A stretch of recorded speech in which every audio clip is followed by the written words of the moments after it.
ဘယ်သူကိုမှစိတ်ကောင်းခွင့်မရှိလို့ကိုယ့်ကိုယ်ကိုစိတ်ကောင်းလိုက်ဂျန်ဒီအိမ်မပြန်တဲ့နှစ်သိအကြောင်းပထောက်ဝါတယ်ကောင်းကောင်းသိပါတယ်မပြောနိုင်သူကိုကလွဲလို့ချို့တွေဟာပုံမှန်ပါပဲကလို့ခုံလို့ကဲလို့ပေါ့ဂျန်ရီကအေးတယ်တဲ့ကျွန်တော်မှာတော့ဇာတိမီတဲ့ဝေးသောအရက်မှာအပူတွေနဲ့လုံးထွေးလို့တကယ်ရှိခဲ့ခြင်းတွေတကယ်ဖြစ်ခဲ့ခြင်းတွေနဲ့တက္ကရီတွေဟာတစ်နှစ်ပြီးတစ်နှစ်ရွေ့ပြောင်းသွားအလွမ်းကဘယ်ရာသီးနဲ့လိုက်ပတ်ဆုံးလဲလို့မေးရင်အလွမ်းအနေခတ်လိမ့်မယ်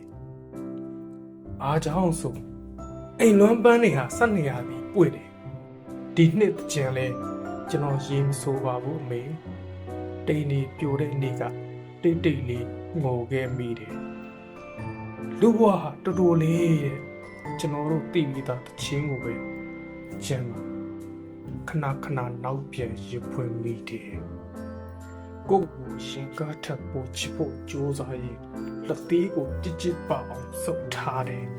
ငါတို့ဟာဘသူလက်ခုပ်ထဲကရေပစ်ခဲ့တနေ့ငွေပြန်ပြီးမိုးဖြစ်ရွာချမယ်ဂျန်တဲ့အိမ်မပြန်နိုင်သေးတဲ့နှစ်ကာလတွေမှာအထောင်းနဲ့ဝေးတကြံနဲ့လေဝေးလို့ဘယ်ထားအချိန်အမှန်ဆုံးလေအိမ်ပြန်နိုင်တဲ့တနေ့တကြံမှာအောင်ပန်းတွေထိုးဖို့တပြေခနဲ့ဘရောက်ခတ်တွေပါတာချိုးပြန်ပေးမယ်အမေ